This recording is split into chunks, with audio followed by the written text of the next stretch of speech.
Attention on deck.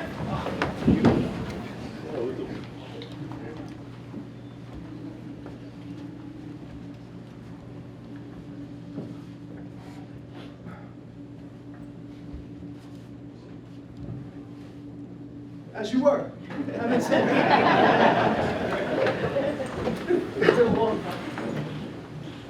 Welcome everyone. On behalf of the mayor, Chief Henry, and myself, I did write some notes down about the director, but I don't think I need them. The best way for speaking is to tell the story. But before we begin, the director's family is here, his children, Jenna and Melissa is here, his wife, former director DeMeo, former director and judge, Coleman is here. Sheriff Armando Fontoura, Chief Doe, and Linda Cardiellis, who worked in the director's office for years under Hubert Williams, and she was really the director, they say. Mitch McGuire, Chief of Detectives for the prosecutor's office. Our friends from Irvington are here. I might have missed someone, but our command staff is here. So I'm going to go on by saying I think today is important in the this setting.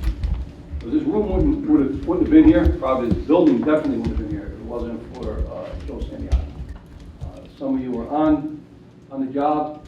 Some of us read about it. This building was built and it started to be talked about in 1997, and it was finally completed, I want to say, the end of 99, beginning of 2000. In the Comstat room, which Joe Santiago was the architect of Comstat. This room was built for the purpose of utilizing it for Comstat. And then it became a multi-purpose room when we started to do the Citizen Clergy Academy. When we did several different community engagements, we used this room. So it did need a little spruce up. It was old. The rug was still the same rug. The paint was still the same paint. So when the chief and I spoke with the mayor and we said we were redoing the room, we said we'd like to dedicate it to Joe Santiago. And the mayor didn't think twice, said, without a doubt, let's do it. So that's what brings us here today. And I think that we talk about Joe Santiago. Joe Santiago became the 17th police director on July 1st, 1996. He took over, a lot of us may remember, it was tumultuous times. We had his predecessor went to jail. Crime was going down across the nation, but it was going up in Newark, New Jersey. There was a referendum by the people of Newark. They had no confidence in the police. So there was a lot going on, and Joe Santiago, being the ambitious person he is for everyone, for loving the police department and loving the city, he wanted the job, and he got the job, and he worked hard at it. And the day he took office, there was 40,000 index crimes. I know the captains are, I mean the chief now, because we get on you for 2 robberies. There was 5,000 robberies back then. And every director, especially Director Coleman and Director DeMeo, crime goes down with every director. But some great numbers and decrease were from 1996 to 2002, where crime went down 58%. And what's more importantly, we changed the way the police department did business. For too long, we reacted to problems. So Joe Santiago called me one day and he said, we're going to have Comstat, not comp. He was very specific. He said, not comp like New York, Comstat. I said, what's that? He says, it's Command Status Conference. I want you to research what New York does and get back to me. So I went to Doreen. I said, how do you use Google? Because I didn't know how to use Google at the time. And it was all history after that. Joe Santiago started Comstat, a group of commanders in the conference room at 31 Green Street. We talked about just numbers were up on the wall. 214 had 5 burglaries last week. This week they had 8 burglaries. Where were the burglaries at? And then soon after, Megan was hired, and mapping started. And then we moved Comstat to the police academy, and then it grew. People from all the components of the department, operational components, came. And people would visit, and academia would come and write papers on it, and probation and parole. It was the only Comstat on this side of the river, I will say. These people from all over came.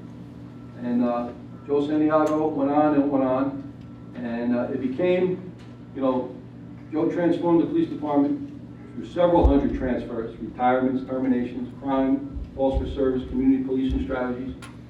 He was the strategist, and not only he had to create change agents back then. He did one hell of a job at that. The single most important word that Joe had to create was accountability. That word didn't really exist in the Newark Police Department, which I have to commend the commanders that are here today. That because of Joe Santiago, and he's probably one of Dark Center because of Comstat. But Comstat is, and accountability is because of Joe brought that department.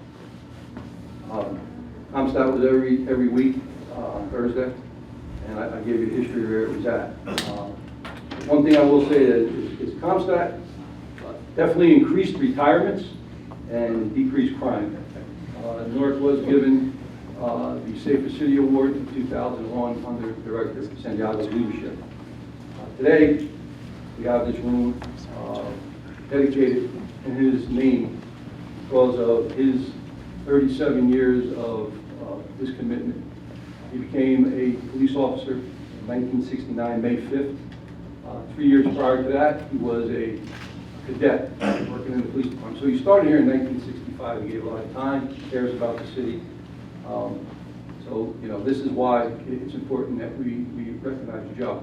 We have to remember that Joe took over at a time when, you know, I said his predecessor had an issue prior to his predecessor, Director Coleman, was and did a fabulous job. He was doing a great job. He went on to be a judge and get his pension to make more money. And you know, the same thing with Director DeMayo. He stayed for us. Director DeMayo came in and he tried to bring it back. And it takes time. If you look at the department evolved the most under people that were here greater than 4 years for the stability. Joe Santiago actually put the roadmap and drafted that roadmap for all of us in this room. So with any undue delay, I'd like to turn over to the mayor to say a few words. Thank you, Director. Good morning. It is a pleasure to be here. Welcome to the past directors, sheriff, Mitch, all the folks here, all of our partners. I thought this was a no-brainer for me. I mean, obviously, personally, I don't think I would be in this seat as the mayor without the help of Joe Santiago, that's for sure. I mean, there were a lot of people running away from me, and he took a risk and came in my direction and helped us get over the hump. So don't beat him up for that. But he helped me personally, and so obviously I think it's a good thing. But more important than that is the thing that the director was talking about in terms of Comstat. I think it's incredibly important for us to have that. So much so that after you got your Comstat on Thursday, the city comes in here with the directors on the next day, on Friday. We try to mimic what happens in Comstat with the directors of every department going over data that now around the country is called CityStat. So we do a very similar kind of thing, trying to identify data. I'm gonna tell you, it helps us identify problems, create solutions to those problems, predict where problems are going to happen and be, and respond to them in a very collective and cooperative way.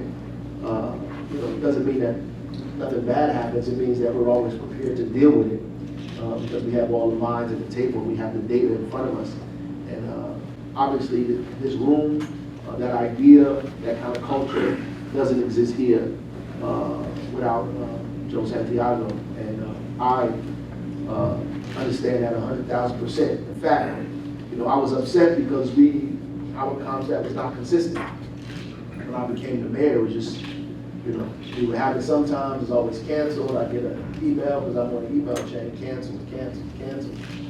I would say, well, why the hell we keep canceling? I don't understand. It's not like there's nothing happening in the city.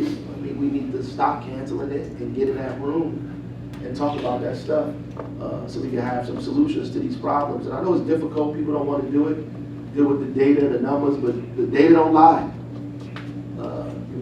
It's exactly what we need to see and hear, and it helps us advance. And so I was happy when Director Ambrose took over and Comstat became more and more consistent, and I come in the room, there's more and more people, there's more voices, there's more information, people actually sound intelligent, like they know some information, things are moving and going. And I appreciate that, and I know the thousands of residents of the city appreciate that. That comes from somewhere, right?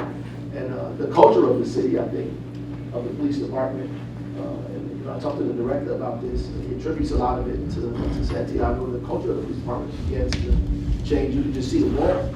I was checking out the wall there, how it, from the left to the right, less community to more community on that side, just even the diversity, all kinds of things are changing, and that takes time.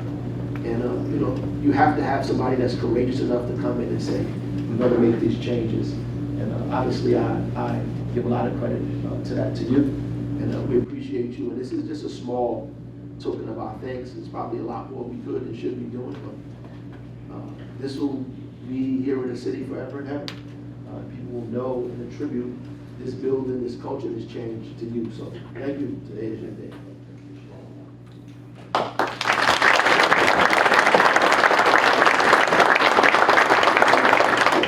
Out there, I see Jimmy Stewart, President of the FOP Lodge 12 here with us. Also, I'd like to thank Tracy Bauer from Irvington Police, Public Safety Director is here. And I'd like to thank Lieutenant Carpenter, for he was the person to put this together with, as far as having this room done over. Good job. And also Lieutenant Gully from my office. I'd like to thank her for a great job. I'd like to turn it over to the chief now. I just want to say congratulations to Director Santiago for the work he has done in the city of Newark. And also, more important, like has been mentioned prior, the accountability he brought to the police department. Right? And I'm very lucky to have a partner to my left, Public Safety Director Anthony Ambrose, a mentor, a brother whose knowledge came from the former director. Once again, congratulations.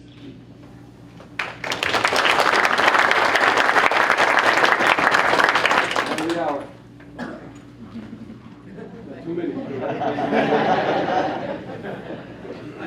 Thank you very much, first of all.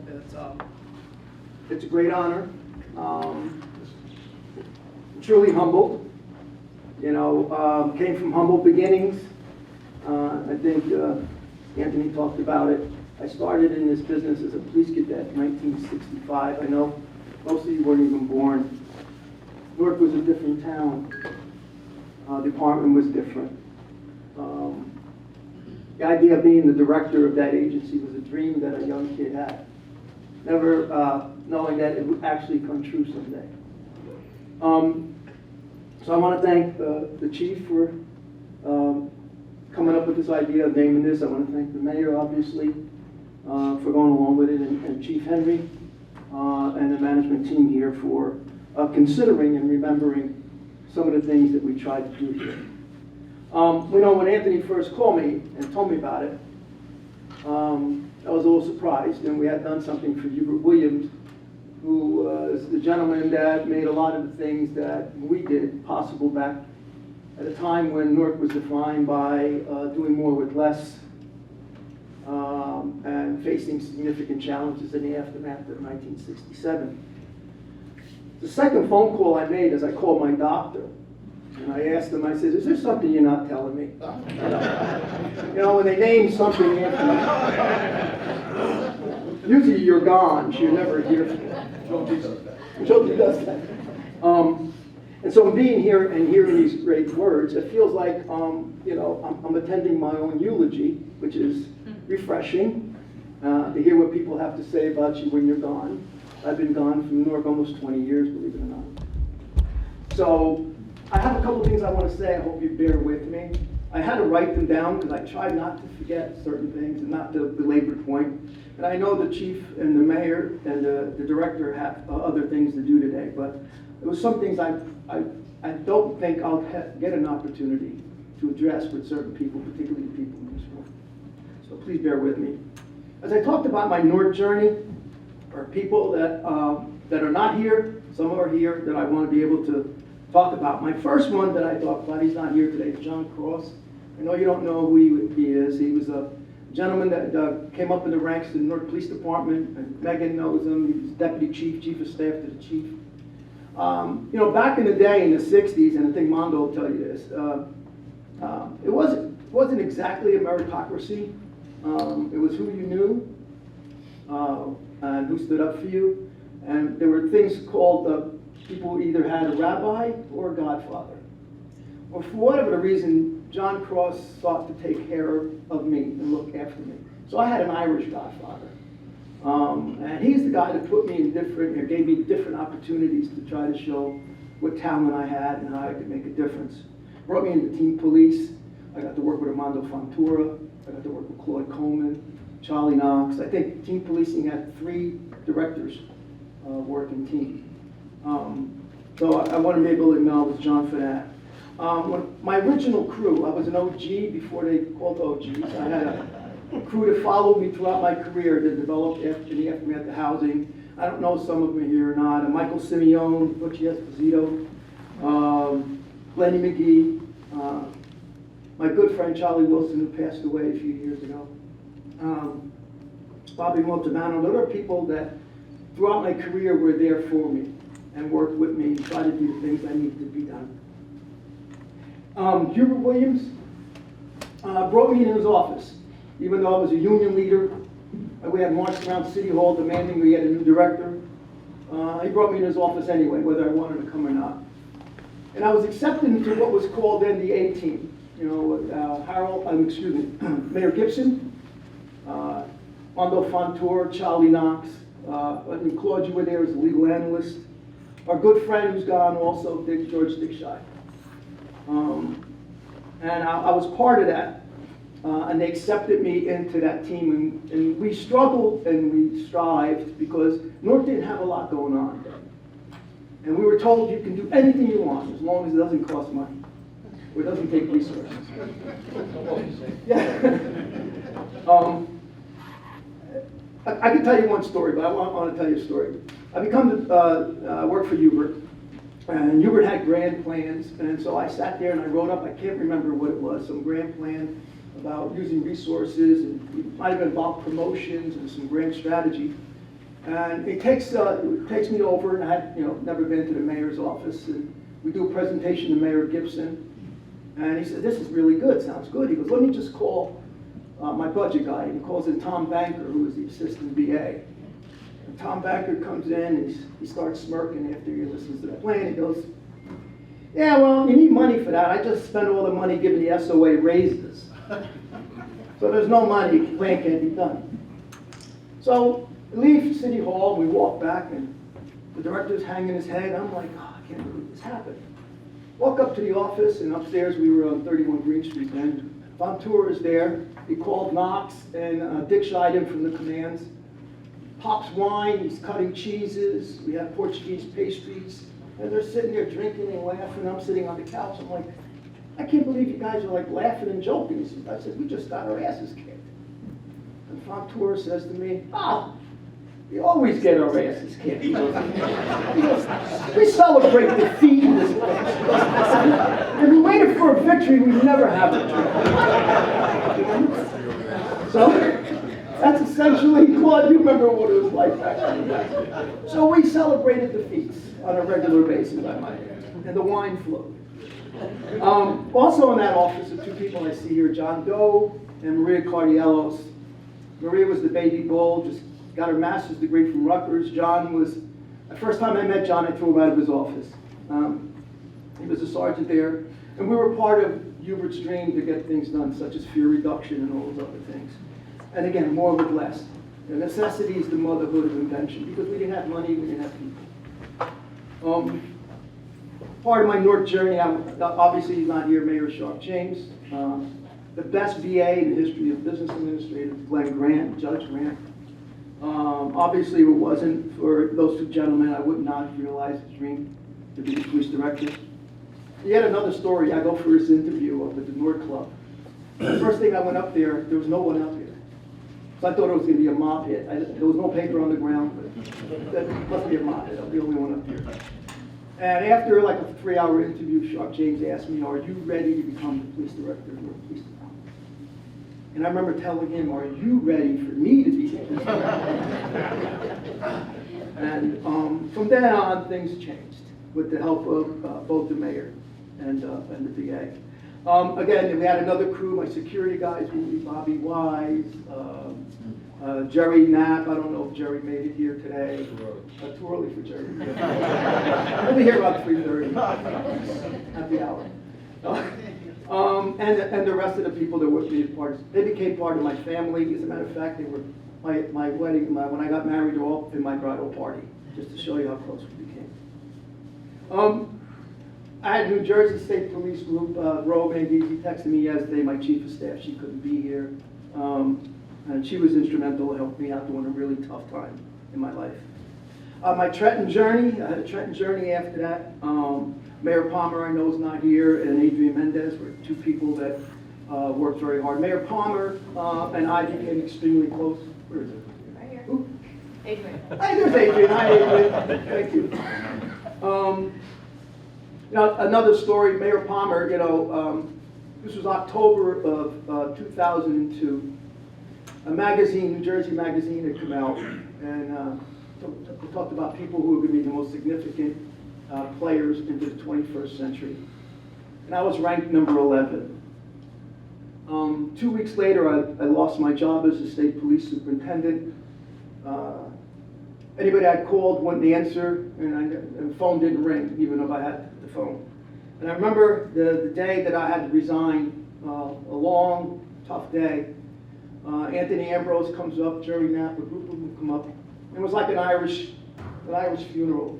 They brought me alcohol, they brought me a car, a phone. Sammy came up, and we spent the rest of the night drinking and laughing, and in what was the saddest day of my professional career. But they were there for me, and I'll never forget it. Doug Palmer was there for me. The question after I interviewed him, he interviewed me at his home, and I think I spoke to Anthony afterward, how'd it go? I said, well, I don't think I don't think the fact that I can do the job is a question, is whether he has the political courage to name me and go through the trouble he's going through. I see Councilman Ramos is here, thank you. And Doug Palmer did, and he hired me, and we became friends, and we are still friends today. And we did a lot of good things and made a lot of changes in Trenton as a consequence. My Irvington journey, I see the gangs here. Coming to Irvington, in the aftermath, the department that was labeled dysfunctional by the state. First of all, I'd like to thank, obviously, Tracy Bowers, Director Bowers, and Mayor Voss. Tracy's one of the rare individuals that hires the person he succeeded to work with him. That's an amount of confidence, and again, yes, as he said, smart. We work very well together, almost to the degree that you and I work together and you, Darnell, work together. People don't see a lot of daylight between us. I'm the council years. He's the only one that hears my opinion, and every time he needs an option, I try to give him a few. Sometimes too many, he says. So I want to thank Tracy for all of that. And also another person not in the room is Joe D. I know Joe called Mayor Voss and told him I wasn't the bad guy that everybody said I was. I appreciate Joe making that call. My Irvington crew, when I got there, they were battered children. I see Shayla, Jeannie, Barry, her husband. I see my command staff here. Well, now they all got promoted. They're all deputy chiefs now. And again, Irvington become my second home. North is always my first home. I've spent almost 10 years here, believe it or not. And we've done some remarkable things, and it's continued under Director Bowers. As a guy that's been around a long time, I still love to be able to go in the building. Even though I'm not the director anymore, the respect is shown. And it's a joy to see them every day. And I don't say that about too many people, but it is. And I enjoy them, and I thank them so much for everything they've done for me. Last but not least, I guess I can go back to my public safety days, because I had that job too. Livio Chaffee, I don't know if he's here, he was my first hire. Where is he? Is he there? Oh, okay. Went on to have a great career of his own. He's retired now. So I want to thank those people that touched my personal, my professional life, and let you know how important you were to everything that we were able to accomplish. My family, last but certainly not least, they're the most important thing to me. It took me a long time to realize that, and I apologize for that. My wife Denise, I promised you an adventure, and I gave you one, didn't I? On a couple of levels. The very highs to the very lows. And always been there for me. My best friend, my counselor here, the person that rounds my sharp edges. So, thank you, Dawn. My daughter Jenna, who is just like her father, and will be her mother's penance long after I'm gone. We're very proud of her. She's made us proud. She's a great athlete, great student, great kid, great sister. My Jenna, I'm so happy that you were here to be able to see some of what Dad did long before you came on the scene. I see my daughter Carissa, the other sharp edge of the family. Ozzy's here, and the little, where is Sammy, my grandbaby? We took Sammy to the zoo, Turtleback. Denise and I, we were babysitting, walking through with her, and all the sheriff's officers are saying, "Hi, Sammy, hi, Sammy." They had no idea who I was, but they knew Sammy. That's a testament to Carissa, who has her own outstanding law enforcement career following into business. And by all unsolicited accounts, is a really, really good leader. All right? And I love you, baby. Thank you. My daughter Lori, who's not here, she texted me she couldn't make it, but I would love for her to be here. And two great grandchildren, Jack, poor Jack, everybody picks on. And then Emma, who every so often gets a hold of her mother's phones and sends me text messages, or what is that she does? FaceTimes me. So I miss them, and I hope to see more of them into my future. My sister Allie's here somewhere. Allie.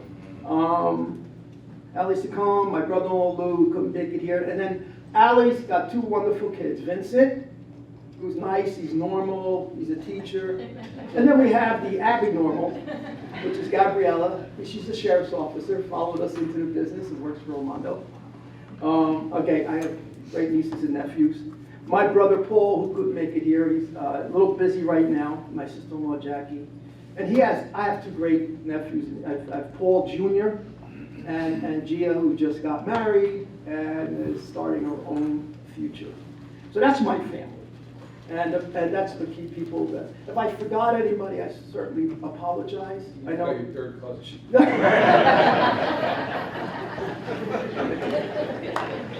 Okay, I left out. My stepfather, Paul, who's not an educated man, but he saw the value of education. And just to get rid of the rumors, I'm not half Italian. Let's straighten this out. I'm pure Puerto Rican on both sides, mother and father. However, I was evil. I was raised Italian in a great big Italian family. So my palate is Italian, my perspectives are Italian. Some of my philosophies are Italian, such as don't get mad, get even. That's more like it. And my mother, who is the toughest person. After my mother got done with me, I spent the better part of my life not being afraid of anything. And I was afraid of my mother, and the biggest thing I was afraid of is that I did something that she would not be proud of. And I just missed the fact that she's not here to see this. Okay, now on to reflections, beginning of Comstat. We can deal with business, because Anthony looked like he's getting bored already. Cancel the rest of the day. And my sister-in-law Barbara, I heard the laugh, so thank you for being there, Barbara. I think the director put it in context. You know, we created Comstat. I want to tell you what he did. He talked about crime. Crime was going up. Response time, we called the cops, they never showed up. We had corruption issues. And there's great no confidence vote, 2-to-1 margin for people in this town. Said they had, in 1995, no confidence in the police. An overwhelming 2-to-1 margin. Just think about what that meant at that time. I was appointed director, and what we needed to do was change the organization. Not just the structure, because anybody could do that. We needed to change the way we did business, the way we dealt with each other, and most importantly, how we dealt with the community. I came here as a cop, and I always wanted to be a cop, and during most of my time, we measured ourselves by what we thought of each other, as he's a good cop, he's a good street cop, he's an inside guy, he's a book guy. But we never really considered what the community thought of us, and whether or not they were happy. Which is where I came up with my, I guess, infamous saying that I'd rather have 1,500 disgruntled cops than 287,000 satisfied customers. That notion came to me in a small basement room on Runyon, West Runyon Street, where I went as a sergeant to speak to about 3 or 4 people who had a crime problem in policing. Scared to death to speak to in public. When I went to a gunfight naked, with my hair on fire, but I just didn't know how to deal with people who were going to present a problem to me. And I went back the following week, and they were happy with what we were able to do. And I realized that's it. That's what I've been missing, is that the real measure about this job is not on a crime statistic. It's not on whether somebody's a good cop and made a great collar. It's whether or not the community, right, sees an agency that's doing good for them on their behalf and can support the way they're doing it. Right? There's a way to fight crime, but fight crime in a way that the community can support. I think we've all seen the aftermath of some agencies that have done that in a bad way. So we had to change the old perceptions about Newark by establishing a new reality. You remember the first things we did? We had a town hall meeting at Essex County College where everybody came. We developed a mission statement that told the community what they can expect from us going forward. And every subsequent class signed it. As a matter of fact, it was discontinued and Director Ambrose reinstituted it. I saw it today in his office. So that mission statement is still signed by all Newark police officers when they graduate. We developed a 100-day plan to declare our strategic intent, what we were going to change to make this town better. We adopted slogans to mirror the philosophy. The first one was, response time is the coin of the realm. For 30 years, they called the cops, we didn't show up. So when you show up, you have to overcome the fact that you're a day late and $1 short, and the negative impressions that created, no matter what you did afterward. Or the fact that you weren't there in time to be able to do anything about what they called you for in the first place. The fact that people in their lives maybe called the police department once or twice in their lives, and they will measure an agency for the rest of their lives by the 1 or 2 experiences that they had. We adopted the slogan, drugs drives crime. That the drug trade defined the criminal problem or crime problem in our community. People who dealt drugs, right, used violence to maintain the drug dominance. People who used drugs committed property crimes and other nuisance crimes, right, to maintain the habit. So if we weren't fighting drugs, we weren't fighting crime. We adopted another one later, that the sin is not to fail, the sin is not to try to make a difference. Got that from scripture when we went to a church. Denise was there with me, Baptist church. And took that back and turned it into something that would drive the agency, that it's okay to fail as long as you're trying to make a difference. You know, the police departments are made up of imperfect people trying to do something substantially noble every day. So the idea was that even though Comstat was brutal in the beginning, we had to learn to forgive each other, particularly if the mistake was one of aggression, you're trying to do the right thing. So those are the things that we try to do and what we created with Comstat. It was a tool to give us the ability to change things. And I think Anthony Ambrose talks about, how that came about, like I said, in New York. We brought in another friend who's no longer with us, Jack Maple, who created Comstat. And Jack came to work with us, and he and Anthony shared a room. And I heard more laughter, and I remember Anthony telling all he was a transit cop. He really didn't know what was going on above the ground. And I remember Jack sitting in at one of our Comstats, and he leans into me and says, "You really don't need me, you guys got this." I said, "Just stay here and you give us legitimacy." And the idea was that, let's start somewhere. It's not a number, it means one less victim every day. You know, we had 15,000 cars being stolen a year. You know, and now you're down to what you told me the other day. 1,200. So that's 14,000 people every year in Newark wake up and their car is still in their driveway, as opposed to what it was back in the 80s and 90s. Makes a difference. You know, we had 100, 120 people being murdered a year. You know, you get it down to 50, half of that. It's not 50%, it's 50 more people every year are still with us. And their families are not impacted by what constitutes a murder, all right, exponentially, all right? And then multiply that 10 years, there's, you know, 500 people that are alive and thriving in your community that maybe wouldn't have been there if nothing had changed. We started out with a book. Anthony said to me, the first Comstat book. For your reading reports, there it is.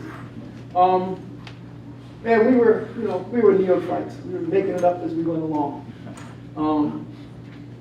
You know, Comstat has evolved. It evolved during I took it everywhere that I went. State police, we called it, and this was Anthony came up with it, STAR system, State Trooper Accountability Results System. Took it to Trenton, took it to Irvington. And we found out what Comstat really is, beside a crime fighting tool. It's a communications tool because we get to talk to one another. It's an accountability tool because you get to come back. So if you lied the first time, you get caught the second time. Dominic Saldita's not here, but he's the director of East Orange. And I remember one Comstat, he was a lieutenant up there, and we're beating him. He's a sergeant. And finally I asked him, I said, Sergeant, are you lying to me? He goes, not this time, Director.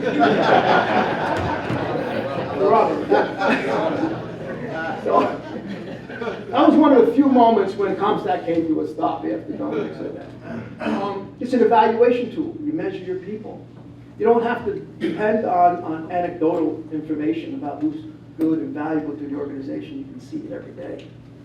And the biggest thing it does is it identifies leaders in your agency and also identifies leaders that other agencies could come in and outsteal. You know, Anthony Ambrose, the obvious one. Ran Comstat as a lieutenant. They told him that if the mayor loses the election in '98, we're going to be here waiting for you. Thank God that didn't happen. The mayor won. And he was the chief the following year.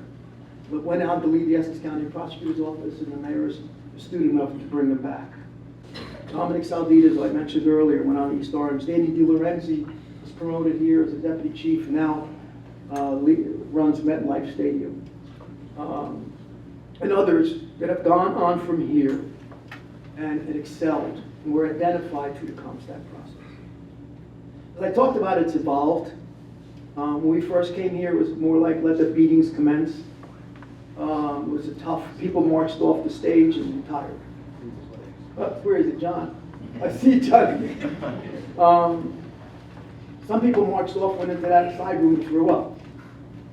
It was a total change from what they were used to. What happened before is the higher you went, the less you did, the longer lunch lasted. With Comstat and the processes that we installed at that time, leadership counted. And the higher you went, the more accountable you were. We also found out during that period of time, I know in my modifications, and I know the modifications because I was here at Comstat with Anthony, is that the flip side of accountability is always has to be empowerment. That people will buy in if you give them the opportunity to change the environment in which they operate in. And that goes for police leaders. So to be held accountable by Anthony Ambrose or Darnell Henry or Tracy Bowers, you have to have some skin in the game. Skin in the game is that you can make decisions that will allow you to do those things on your own, for you to identify the problem, rather than us beating over the head with them. So that's the one thing I've learned, I've evolved. Plus the fact that I'm really old now, so I'm a lot kinder and gentler. What happened as a result? I'm going to sum it up. In Newark, obviously, I think Andy talked about, we reduced crime somewhere between 54, 58%. Since then, I think your crime rate must be down 85%, Mayor. I mean, a town that had 40,000 index crimes in 1995 is now talking about 8,000 or less than 8,000. Just think about what that number is. 40,000. If nothing had changed, there would have been 32,000 victims of crime every year if nothing had changed. Times how many years you've been doing it. So that's how you count what you've achieved here. In Trenton, even though they fought me, Neil, and you can talk about this, we brought crime down by 50%. They seem to have lost their way, but there's always hope that they can use Comstat to find their way back. Irvington, crime down 50% the first 6 years. It's been down. I think the last number we looked at was over 80% since 2008. And that's with losing 25% of the resources to the agency. So the process works in terms of focusing, holding your leaders accountable, and empowering continues to work. What's this honor mean to me?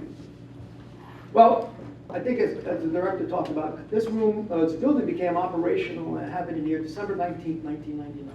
We had to finish it in 6 months because Y2K was coming, remember? Yes. And thank God for Y2K, because I was able to get the building and communications. I was Chicken Little. I was crying, I was howling, and telling them the sky was going to fall. So we got this building done. During that period of time and since then, it served as a center of the police department's effort to reduce crime and make a difference in the department's community, in this community. Now, hopefully, after being remodeled, it will continue to be the nerve center and the hub of your continued efforts to make an effective change in your community and to maintain that, to identify new leaders, to identify new ways of doing things. Now, having this room named after me means a lot. To an individual that started as a police cadet, who aspired at least in 1965 to make a little bit of a difference. And that the name on the wall is a testament to me that I did make a little bit of a difference. But I had a lot of people help me get there. So I want to be able to thank you for that, to let you know I'm truly humbled by the honor that the mayor and the director have given me. And I want to thank my friends, family, for always being there for me and allow me to enjoy and love my journey. Thank you.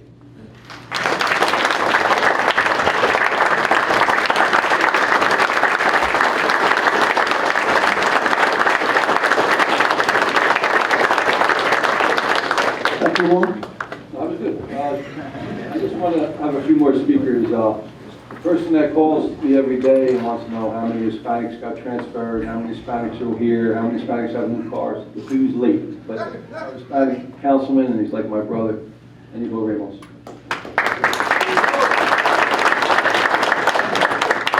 I want to take this opportunity and congratulate Joe Santiago on this great honor. I couldn't think of anyone who's more deserving. I have a lot of love and admiration for this man. Even though I didn't have the privilege of serving while he was the police director, since that time, we've had an opportunity to dialogue, and he's a highly intelligent, motivating human being, and for him, his legacy is just not about perfecting Comstat for the city of North. It's about the lives of other officers that he impacted, mentored, and careers that he helped develop. So today, I just want to say on behalf of the City Council, Councilman Quintana couldn't be here. He's at City Hall doing the city's business, but we're all very proud of you and congratulations. And thanks to the mayor and to the director.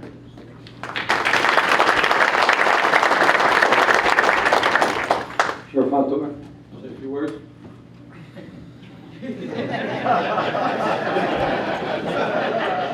I've never seen that happen.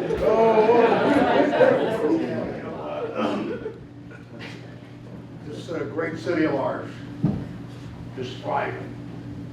There's no question that we are going to be back very quickly under the current leadership. But before you can thrive and you can leap bounds again, you have to survive. And Joe described how we were in a survival mode. When we went to the police director's office at that time, there were some who thought he was cocky, arrogant at times. I didn't see that. I saw somebody who was confident,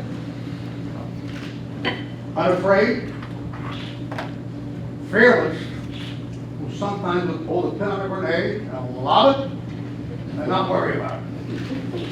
The Russians will come along and kind of clean things up for you after a while. That's okay. And the experience that you learned about celebrating defeat clearly helped you when you left the state police, because you celebrated with these two guys. You had an experience in that, and how to, celebrate with defeat. But clearly, when you took over the police director, that's where it all started. We started to make that comeback that we talk about now. Make that comeback that we're all going to enjoy and celebrate. And clearly, you started everything. And you developed other leadership. You discovered Ambrose. You discovered other people. You talked about some of them. But no question that you were the leader that we needed at that particular time. And you made a difference. And all of us in this city are very appreciative of all that you have done for all of us. We're the greatest police department in the state of New Jersey. Successful here, you can be successful anywhere. You were an example of that. Ambrose is an example of that.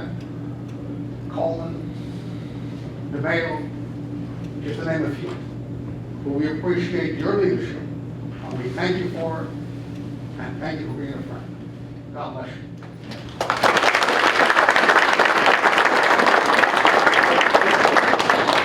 If you were got that bench, you know to talk. I rarely speak of the bench, but I just repeat what I said earlier to Joe.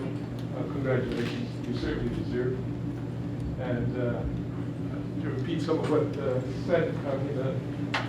sheriff has said, I do remember those times when you were in U.S. office, and I think you were fearless. And there were a few times too when I had to check you and Hubert as legal analysts to say, well, no, I felt kind of like Rex Tillerson, we advising President Trump. We can do this, but we can't do it that way. But it was always fun meeting you and Amanda, and congratulations. You certainly made it.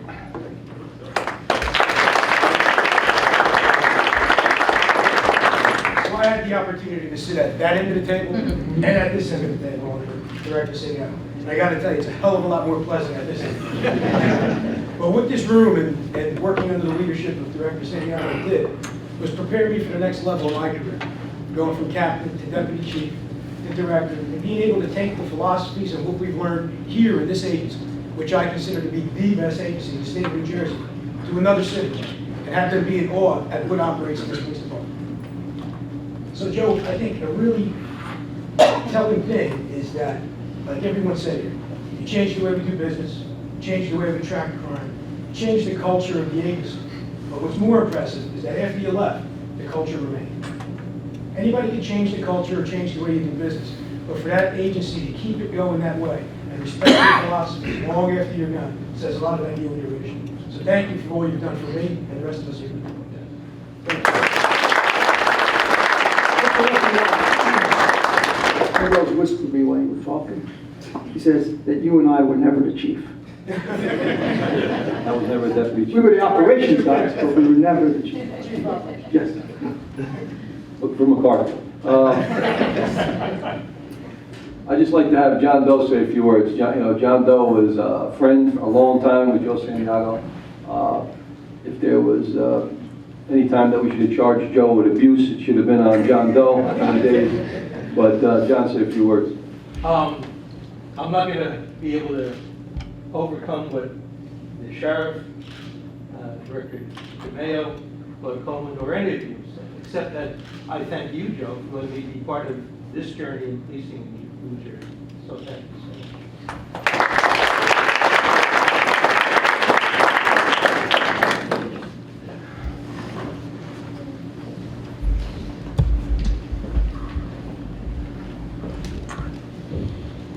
So I'm not going to read the whole thing. Obviously, we've been here for a while. Everybody said. So I just want you to know that we give you this proclamation, and what this really does is when people, look at the history of the police department and the history of Newark, they will always find your name. because this really etches in stone your legacy in the city. When you give a proclamation, it becomes historical record, it becomes public record, and people can always find you when they look up the city. So, here's to you.